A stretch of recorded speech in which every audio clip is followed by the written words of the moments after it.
Okay, we're going to talk a bit about what they would call the migration period, also known as the Dark Ages.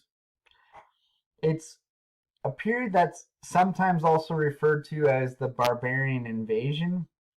Um, what invasion of what? Well, we would say Rome, for one thing, and invasion of other parts of Europe from people who came from different areas coming into areas that they didn't originally have or own. So there's the peoples of the Huns coming in, the Goths coming in here, the Ostrogoths, and Vandals, Franks, Saxons, Visigoths. You have this whole area where the Vandals are coming through. And in some documentaries you see, and it's one that I would showed, but I showed a bit of, but you can't really find a full version of it except for on Netflix, and I don't have a way of showing it to you, and I think it's also on Amazon Prime Video, is about the fact that these people who were invading Rome, they didn't necessarily want to destroy it as much, become a part of it, use the land, and sort of take on parts of their culture. So calling them barbarians might be a bit of a misnomer. Nonetheless, that's how history refers to them. So we'll continue on with that. And these movements became like profound changes within the Roman Empire and the so-called barbarian frontier. Like, that's why I'm calling so-called, because it depends upon how you interpret what that means, and there's a bit of so-called controversy. So we're making the transition from late antiquity to the early Middle Ages with this migration period. It could be divided into two phases. The first one, roughly 300 to 500 AD, and it was where Germanic peoples were in control of most of the areas of the former Western Roman Empire. Roman Britain was more slowly invaded and settled by like the Angles and Saxons. That's where you get the idea of Anglo Saxon people talk about. You've probably heard that phrase before. So we're going to look at some things that have to do with this territory, this area. And we haven't talked much about Britain since chapter 3, and we looked at Stonehenge and some different sites there. So we're going back to that part of the world a bit here for a second. And we're going to start in this chapter talking about different areas of Europe that have empires that are associated with this whole region and things like that too. So the Roman Britain was more slowly invaded and settled by the Anglo Saxons. And Saxons are named after the sax, a distinctive knife popularly used by the tribe. This is the sort of style here. There's still actually kind of popular knife. If you ever watched the show Forged in Fire, it's a blacksmithing show. They have people make these, and I think in general they are still kind of a popular knife shape. But this is traditionally associated with this people group. They were a Germanic tribe that originally occupied the region which is today the north coast Sea of Netherlands, Germany, and Denmark. So we're talking about up to this area. And they spoke a West Germanic language that in the time would evolve over time into Old English, which is evolved into modern day English. They had a lot of influence on Western civilization, barbarian tribes did in general, and this way they did because of the language and the literature of this people group. Ends up the first epic poem in Old English, which is Beowulf, a prince who slays the monster. Interesting. Probably a lot of you may have read it in some point in school. They have a lot of people read it. And these countries had a big influence. These groups, I should say, had a big influence on the modern states of Europe. And eventually in England, we have this group, people, descendants of these groups, having a lot of influence because of the Magna Carta, which we'll talk more about later, in 1215, which was the first document since ancient Greece and Rome, which will limit the power of the king. And then also, here we go to this, Norse and Germanic mythology, which is shown in this interesting piece of art, a talisman with Odin and his two ravens. They had a lot of influence in this way, their Norse and Germanic mythology. So we had Greek mythology, we had Roman mythology. This is another type of mythology that has a lot of influence on things to come later. The Saxons were illiterate people. Most of what we know about them comes from reports of a handful of writers, mostly bishops and monks, and also from archaeological research. So the artwork of these peoples during the migration period, we could go 300 AD circa to 900, so we're opening it up a bit here, includes the art of these Germanic tribes on the continent, as well as the start of the insular or Hiberno-Saxon art of the Celtic fusion with the British Isles. So kind of a lot of information there. But this kind of shows you how the intricate pattern is sometimes a bit difficult to decode, and there's an interlocking nature of it. But this is the face of Odin shown here, and there's these bird heads associated with him because he had ravens associated with him. Then there's pieces of animal sort of hooves or trails or markings, and then some masks on there, another face mask with some small animal heads. So there's a lot of, and an open jawed beast up here sort of biting into something. So it has a lot of stuff going on it, but at first it looks like just a giant pattern. This style, the migration period art, is going to cover more than just this interlock, but it's going to cover things that use an influence of Byzantine, returning back to chapter 10, that empire. Enameling is influential to these types of art. And this is showing this glass inside of these little wells that are made by raising up the metal and then melted in place to give this beautiful color. And it's usually classified by regions, and until eventually some international styles emerge in this chapter and the next one. So it's got a kind of named after things like insular, Celtic, Anglo Saxon. You'll see different terms we'll use, but they're all basically kind of talking about versions of this migration period art. After Christianization, the migration period art developed into various schools as well of medieval art in Western Europe. And we'll get interesting things from different areas, but a lot of it you can see, maybe in some ways we can see a commonality with the Islamic art and their way of interlocking pattern, albeit the type of things like plant life they use and the feeling of it is very different. There's that sort of mathematical sort of feeling to it, or the very much interlocking overall pattern. The next piece we're going to look at is part of this, and it's actually from a ship burial in Suffolk, England. It's called the Sutton Hoo Ship Burial. It was an Anglo-Saxon burial. This is an idea, and one of the finest examples of migration period art we're going to look at. There was an idea here for these people that they would be, boats would carry them to the afterlife. And we're going to look at something that's called the purse cover. It was found in one of these ships, and it was on the belt around a waist of a corpse. So it was meant to be wearable. But if you think about a ship back then, you're like, okay, why bury him in a ship? It's meant to be the idea of a ship that takes you to the afterlife, but also prestige. So in this, you can see that they have a horse, different goods. This has been a common theme we found across a lot of cultures.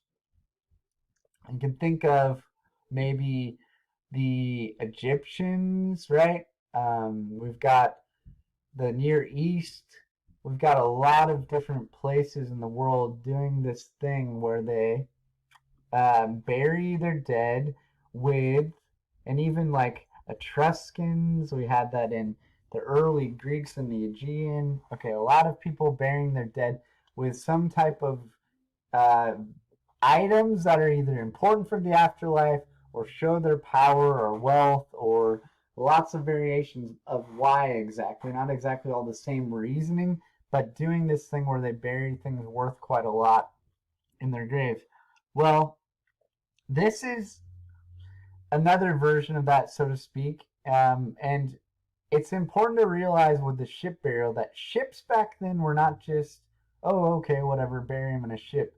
To have a ship was a power symbol. People who had ships were usually in charge of crews of people, had some kind of prestige. It wasn't just like, oh, well, it was a, whatever, I got a Pinto beater car, bury them in that. This is like burying them in the Mercedes-Benz Cadillac limousine war battleship type of thing here. Okay? This is a purse cover. By purse cover, we mean it would have been attached to a leather bag of some sort.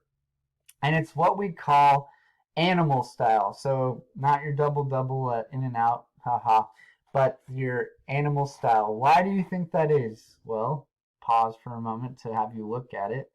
Because, of course, there's animals on it in the interlacing pattern. Okay? It's influenced by Scavian art. If you remember back in, where do I have it? Yes, here we go. Scavian art. If we remember back a number of chapters, we talked about this group of people who had this kind of interesting thing happening where one animal was turning into another. These are like bird-like forms and this geometry happening. And they were from the eastern steppes of Russia. We talked about this way back in chapter 4. And let's look at this a bit more in detail. We have on here in the middle an eagle swooping onto a duck. Okay? It's attacking it in the middle of the purse. Why would you do that? Why one bird attacking another? We've talked quite a bit about this before, and I think it's becoming more and more obvious and clear as we go along that these animal representations are power symbols, right? And a lot of times we've talked about how, oh, this is cheesy, whatever, they're old in time, way of thinking. We would never use such things. Well, think of a football team out of Philadelphia, right? Eagles. Think about a football team out of Chicago, Bears, right? Think about one down in the South of America, southern states of America, Ravens. You start to think more and more, you realize, okay, we use these type of symbols in our cultures all the time. The eagle is associated with the United States. These are symbols that are still even being used today. So it's not as weird, maybe, as we might like to make it. Now, over here are front-facing guys, men, with on them are, let's see, jackals or creatures, fierce creatures, dog-like creatures. It's said to be different things by different people. And it's not exactly known, but the idea of the fierce creatures, dog-like looking creatures, to me, they look like jackals or something like that, is the idea of strength and courage, blocking them off, and being more powerful than them. It's a small scale art. It's made to be wearable and portable. And that was something that this had in common with the Scythian art. This was also small and portable. Why? Well, partially they probably lived very portable lives. They were moving around a bit. And they didn't necessarily want to make giant things. Okay, fine. That's one maybe possible interpretation or reason. The other one is, even now, people have all sorts of so-called bling, right?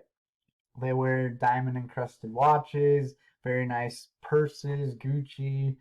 You get the idea over and over. They want a special cell phone case. So people decorate themselves all the time and have items that are especially decorated as part of, status, right? This is all stuff really nice sunglasses, you name it. All the things that people were doing back then, they're still doing today. There's still a way we can look at it and say, oh, it's not maybe quite so different. Okay. Moving on to another piece. Lion of St. John, Book of Durrow, illuminated manuscript from 600 AD. This word here, Durrow, Book of Durrow, that's a place, okay? This is probably the first major work of art that could be considered insular art of the British and Celtic style, okay? It's a style that was confined to Great Britain and Ireland and was the fusion of these Germanic traditions with the Celtic traditions via Irish monks. Ireland, interesting place because it escaped conquest by the Roman and Germanic tribes, and so it after sort of became Christian and was sort of in certain ways considered a haven of European scholarship. And there's even books about this idea, how the Irish saved civilization. You could get into further. We don't have time for all that. But this was seen in the late 7th century as well, and it would continue in Britain for about 150 years until the Viking invasion in the 9th century. After we see the emergence of it, it lasts much longer in Ireland up until the 12th century, which goes into chapter 12 for us. So Ireland continues on with this style for a long time.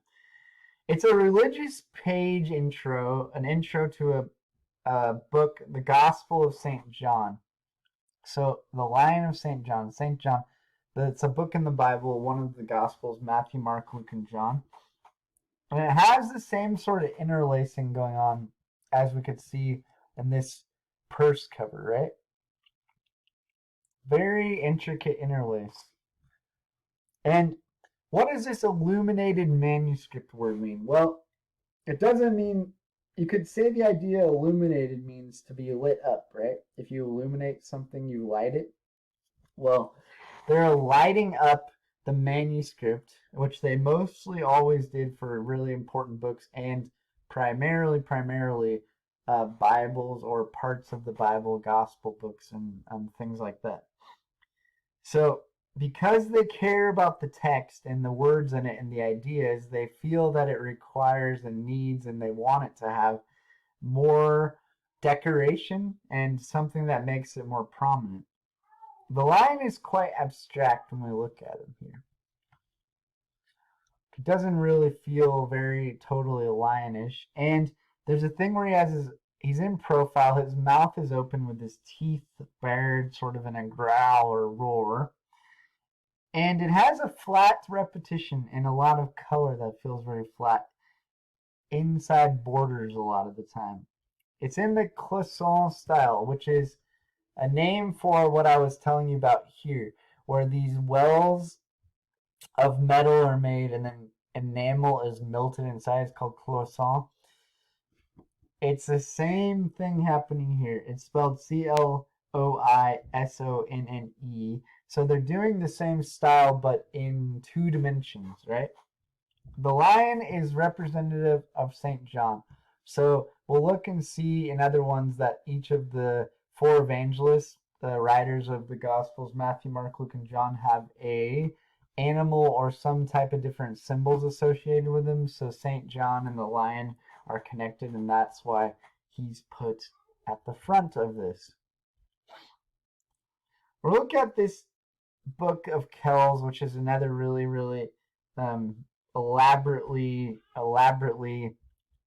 illuminated manuscript of insular art. And one of the pages, which is called the Cairo page from the book of Kells, is an interesting page because there's a P and an X. Let me see if I can draw it for you. Not very well here, but I'll try with this free hand. How you would usually just show it in a very straightforward way is, okay, X and P. And we saw it on the shields from chapter 10 in the Justinian mosaics. And then if you overlay them, you kind of get a XP. Well, you can see it happening here. There's a very fancy X, and then you have it kind of turning into a P as well at the same time. It's more abstract going on, but you get the idea of it, right? So that's the first two letters of Christ's name in Greek, the X and the P. This has the 4 Gospels written in Latin, and it's illumination of the Word of God for them, so they believe it to be God's Word, so they're illuminating it very, very, very ornately. It's made from vellum, which is calf skins, with pigments of minerals, animal, vegetable abstract, and they use as their binder the egg white of a regular egg, the white part of it, the non-yolk part, which is a type of painting called tempera. Figures kind of emit out of the letters and shapes in this style, and you can kind of see a little bit of detail coming out. See here? There's a figure of a head coming out. This one has a lot of geometry in it. And it's pretty interesting because you kind of see here, let's go to the next slide. Hopefully it's on there. On this page, the trunk crucifix XPI page, that you get other type of figures, like dragonish looking figures coming out here. So it's interesting how things sort of are interlaced and coming out, and you have like animals mixed with these geometry all coming together in really, really beautiful patterns and color. This one's called the trunk crucifixerant. You can see this is the T, and the word is, the name of it's coming from here, crucifixerant. The T of the trunk has 2 arms or letters going to like a fish, dragon, lion combination. Pretty interesting looking close up here. So fish, dragon, lion type of shape going on. And this X over here, again, is the idea of Chi. The X is the beginning of Christ's name in Greek, and it also mimics a type of cross that you see sometime referenced in certain other types of art, where there's the regular, I say regular, but the one we're most see, cross, where you go, okay, well, there's another one that's like this that people use a lot of times. So it's also sort of referencing that at the same time. And it's kind of bringing forward the idea of Christ's role as Savior, because he's talked about and the cross is happening here. And we have these kind of power symbols, interesting people looking on over here. He's crucified between 2 thieves is the text this is coming from. And so you have almost like a witnessing of it by a grouping of people. Interesting where it came out of the text. It's talking about the crucifixion, so that's all kind of happening in this piece. And really, sometimes artistic, just total artistic interpretation by the monk probably the monk who did this, and adding the color and the interlace and the beautiful patterning to it. So I'm going to erase that and get on with here. Okay, so we can keep going on here for a little bit. We're going to move on to a whole different civilization, so to speak. Yeah, civilization, but really just they're related in the time period, and you know, there's like crossover. It's not like a totally different era, but a different empire maybe is a better way of saying it, actually. It's the Carolingian art and empire. So it's happening at the same time, you know, roughly, as the Islamic one we looked at. Chapter 10, this is the Byzantine Empire, while over here is the Carolingian Empire. Now, it's named after the Charles Martel is the first of them, the grandfather of Charlemagne, and Carolingian Empire is named after these guys, Charles Martel and his subsequent uh, grandson, who was also the emperor. Did some pretty amazing things. Carolingian art comes out of that Frankish Empire. It comes in a period of roughly 120 years from about 780 to 900 during the reign of Charlemagne and his immediate heirs, and it's popularly known as the Carolingian Renaissance. Charlemagne means, it's like Carolingian, it means Charles, and this word right here, the main part of it means great. So Charles the Great. He is really the one who's responsible for the Carolingian Renaissance, which includes things like standardizing writing. So words were separated by spaces and punctuation, and there were capitals at the beginning of sentences, not something that was happening before that. He promoted literacy. He built monasteries, and in a lot of ways, people would agree, historians would say, that he brought Europe out of the Dark Ages. He had a lot of influence. This is a sculpture of him via continental mission centers in his monasteries. And it appears that Byzantine artists resided in his areas and worked with his people to make things artistically in his empire. So there was some kind of collaboration, possibly from artists who were from the Byzantine area of the world. When he was crowned Holy Roman Emperor by Pope Leo III, and he was an emperor to them in their parlance and their ideas, like the Roman emperor, but a holy one. So we're talking about a Christian empire here. The Pope, leader of the Christian Roman Catholic Church, is crowning a king, and so we're dealing with the idea of an empire like an older one, a unified government in Western Europe out of the Dark Ages, allied with the Pope, and he held the borders between Spain and France, which we look at in those earlier slides, was a way for them to hold back the Islamic armies because they didn't want Islam to take over. As a symbolic representative of Rome, he sought a revival, renovatio, of Roman culture and learning in the West, and he needed an art that was capable of telling his stories effectively, which wasn't capable in the German migration period art. It didn't work for him. So he had a conscious desire to revive new art forms. And it was during his reign that Byzantine was having this iconoclasm controversy, which was dividing it all up. We talked about that in chapter 10. He supported the Western Church's refusal to follow iconoclasm. So there was a split up over that in the Byzantine Empire, like we talked about in chapter 10. So this is a picture of this guy. He said, no, we're not going to go with that. And he's not going to go along with the destruction of icons from 750 to 850 AD, which was a violent upheaval in the Eastern Mediterranean area.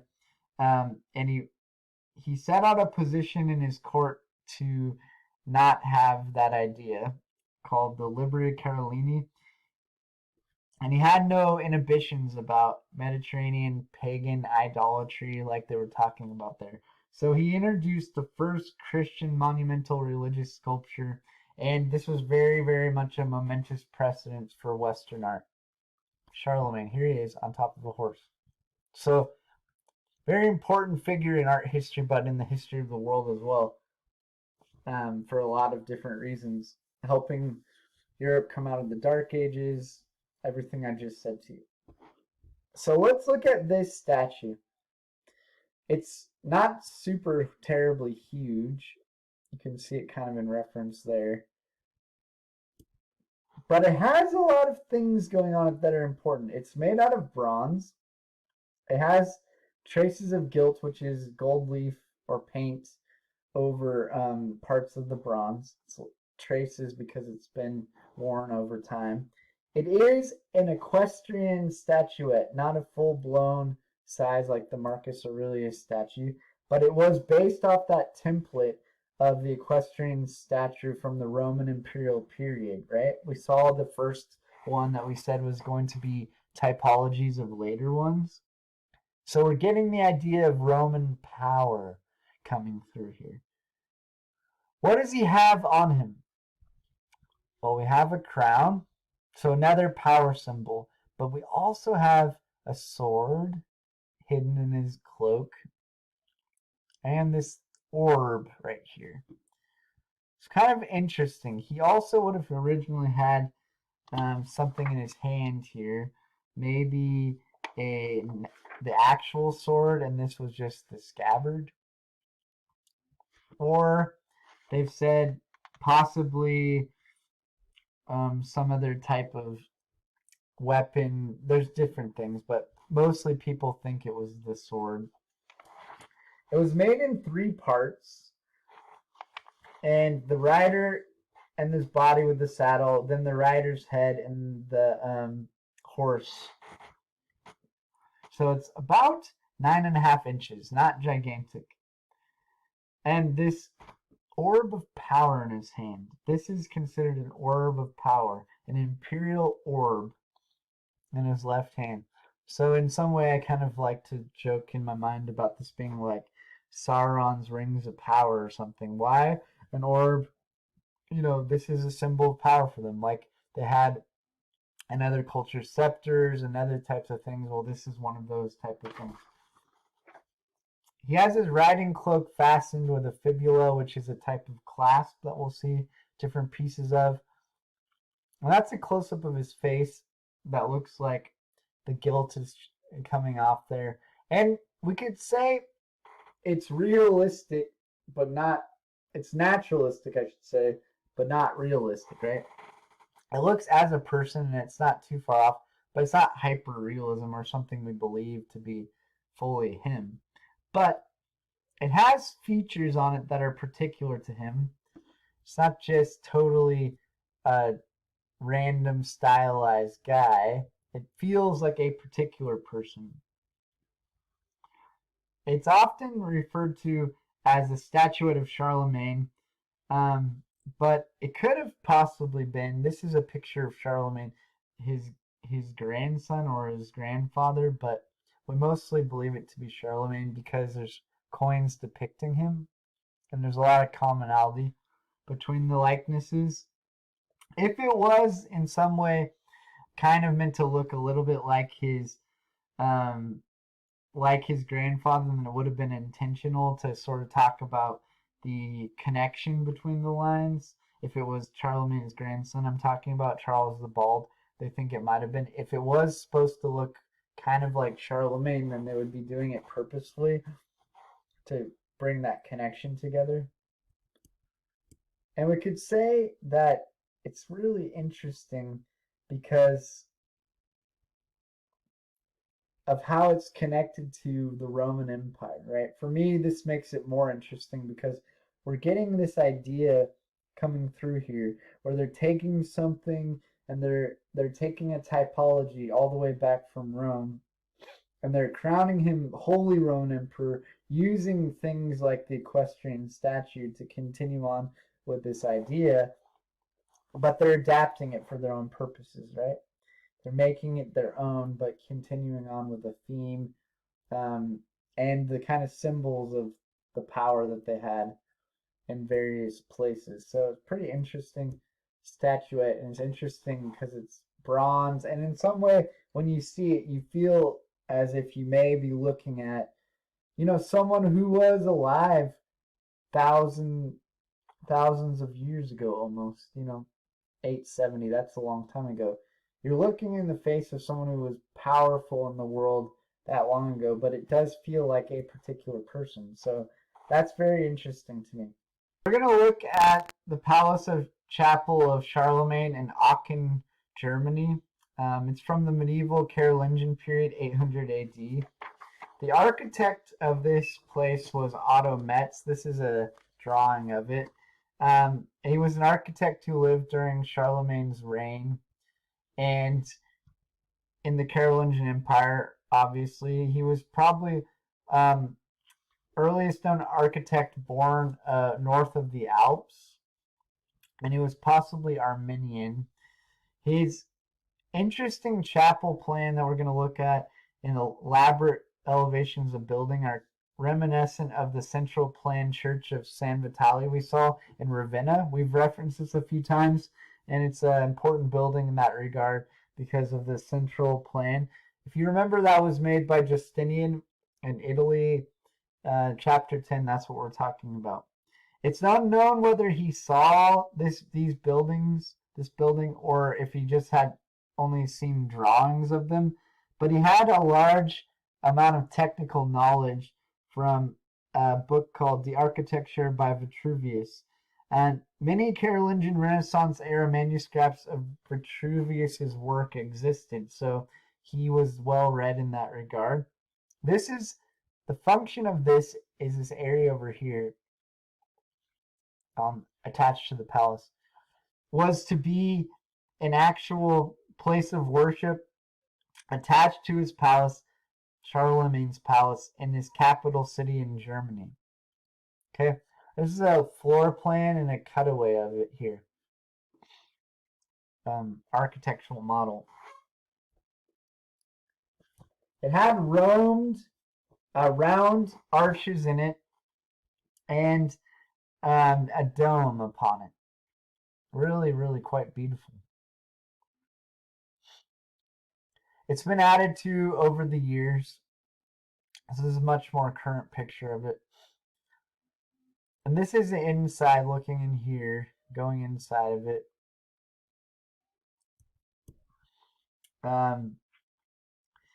It had a marble throne on the second story, and you can see inside here really Corinthian columns. Again, Roman influence, Greek influence throughout the world of art and architecture. And we see that it has a lot of a dome in it, right? We went back to the dome. That's this archway symbol of a connection point to the heavens, right? We've talked about this with other buildings, like the Pantheon, even going back to Roman architecture, I should say. We've talked about how domes are often associated with the heavens, the sky above, and so we have that type of a reference going on here. And there's a lot of circles throughout it, and archways, which again are that kind of feeling, circular archways going through a space connected to eternity, and light usually being associated with symbol for God's presence. We have a giant light source there. This is a picture of that dome, of the throne area that was on the second floor. So I want to point out the idea of the fact that someone would put inside of their chapel, right, a place of religious worship, a throne. This is very, very interesting, because it's a royal court in a sense too. To have a throne, you'd have the royal court, the people who were your lords and barons, etc., would come there and be part of the worship service.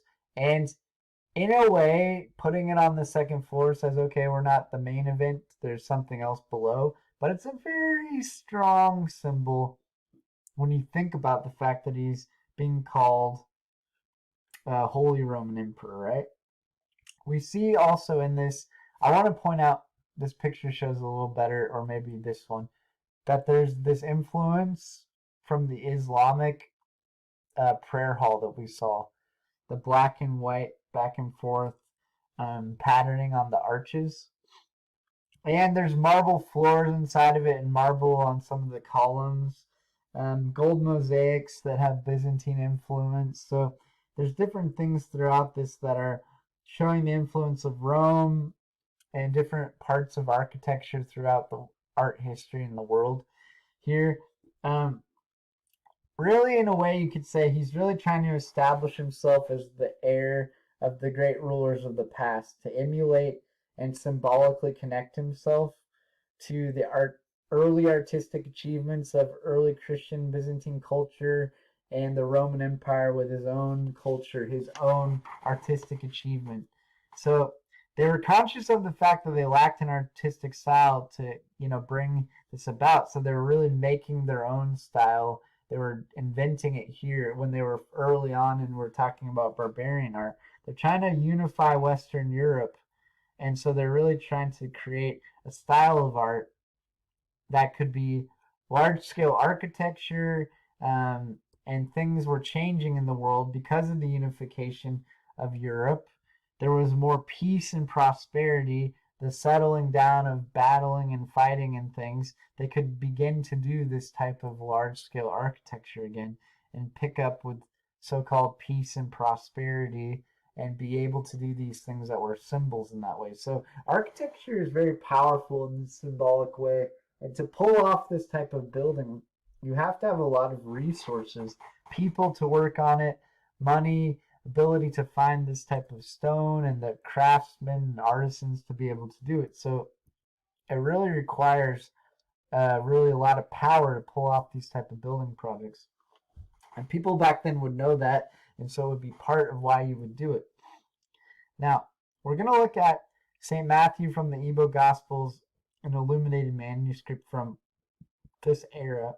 It's the art of book decoration, illuminated manuscripts. They're hand decorated and made, and they reached their highest form in the Dark Ages in Ireland, but other people in other parts of the world, like the Carolingian Empire, also did it. They're very decorative and rich because they believed the Bible to hold, God's truth. So they wanted to illuminate it. This show illuminated, not laminated, illuminated. So this shows kind of the position of a scribe who would be illuminating a manuscript. If you also think about this era, we're talking about a era before Gutenberg's printing press, which was about 1450, 1452. So we're talking years and years and years before that, right? 600 some odd years. So at this point, any book is copied by hand. Books are rare and expensive to have, and really only the wealthy have them. Literacy is not high. So these kind of manuscripts were produced largely by monks, clerics, and a few workshops around the empire. And they each kind of had their own style based on the artists and influences that they were paying attention to. So this is very interesting book cover here. It's a gospel cover for the Lindau Gospels, which is the Gospels, a religious text. Illuminated manuscript, a codex. It's a form of book we have, kind of an early form of the book we have today, from 800 AD. This piece is, but from around 300 to 400 AD, they began to do bind pages. In this part of the world, usually vellum, which is calfskin. This is a luxurious book cover. I mean, we're talking about the front cover of a work that that's a gospel work made out of gold and jewels, right? It was really, really, really, this is really, really, really, really would be very expensive to make. You think about all these jewels, the amount of gold here. On the cover we have Christ being crucified. There's nails in his hands. He has this sort of halo form over his head. We have in various parts over here big ornamentation of jewels all around it. It's pretty amazing ornation going on here. It's only one of only a few of these covers to have survived, because a lot of them were broken down and taken into other things because of the value of all these jewels and this gold. They're called treasure bindings, and it's innate covers in precious metal with jewels set around. And a lot of times some of them even have like ivory carving in the middle of the panels.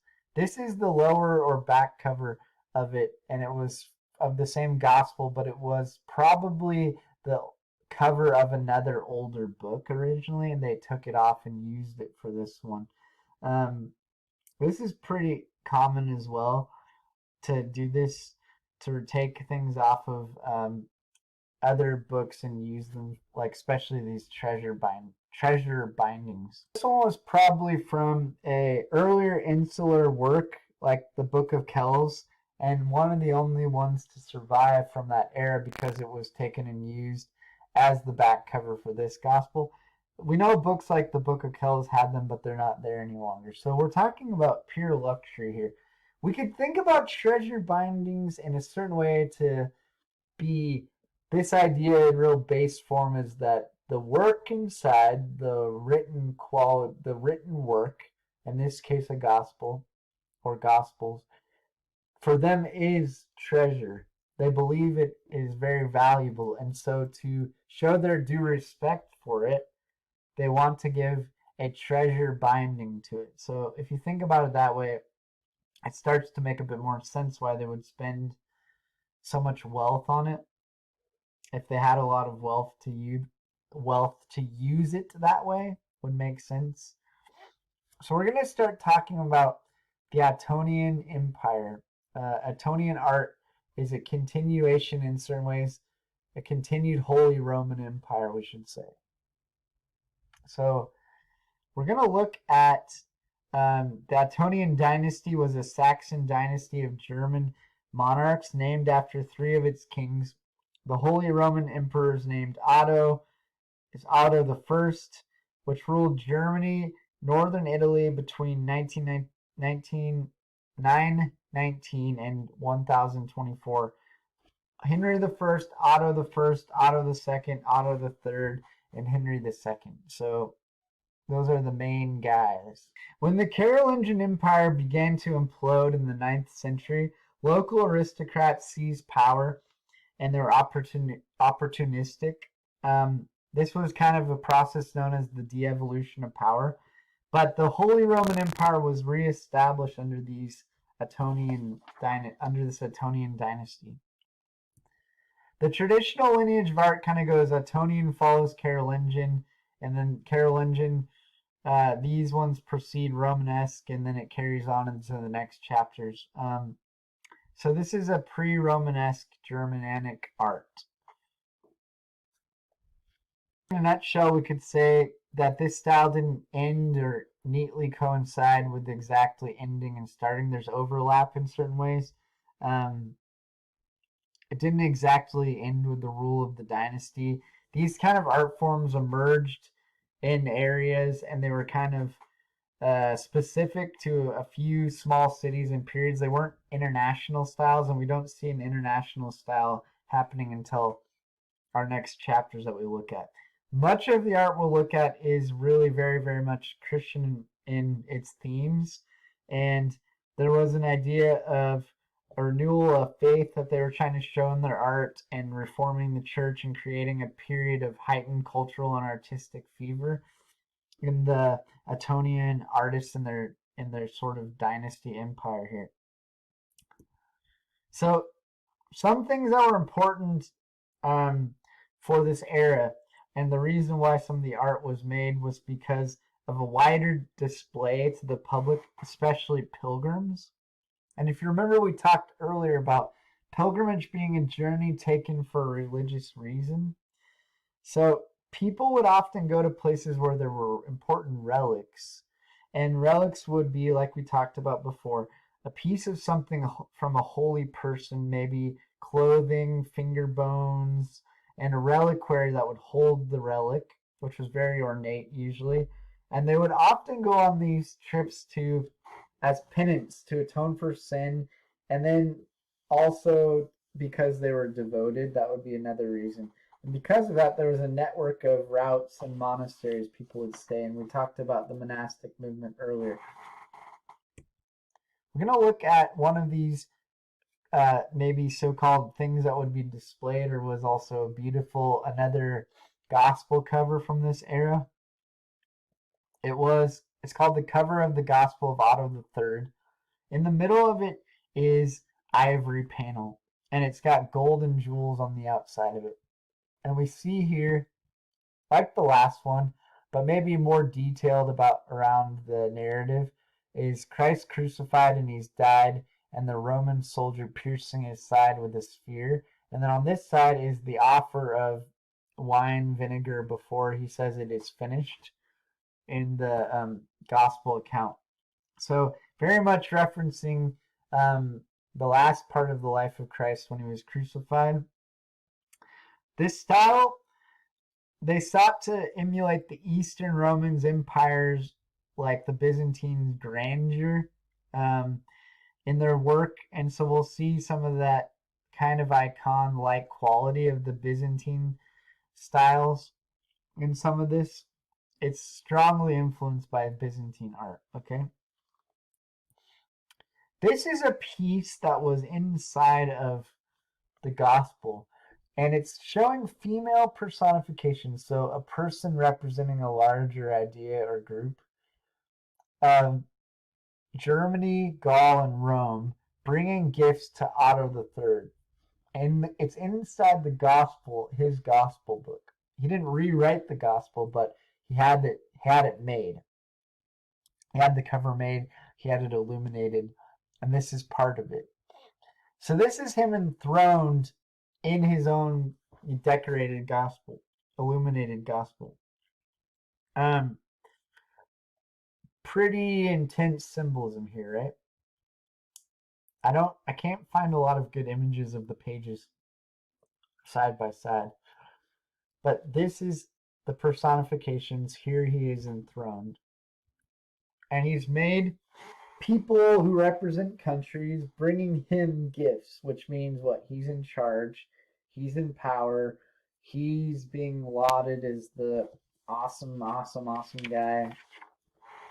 It's a style of illustration that's definitely influenced by Byzantine art. We can see the purple from Justinian, right? And the way he's looking. He has an orb in his hand, power symbol, like Charlemagne, and some sort of staff here as well. A scepter. He's got on one side the church, on the other side the military. Where do we see this last? Justinian's mosaic, right? Remember that? He has military might and church might with him in the middle inside of this really, really, really ornately decorated church. Well, this guy, he's doing the same thing here, and he's doing it inside of a gospel book.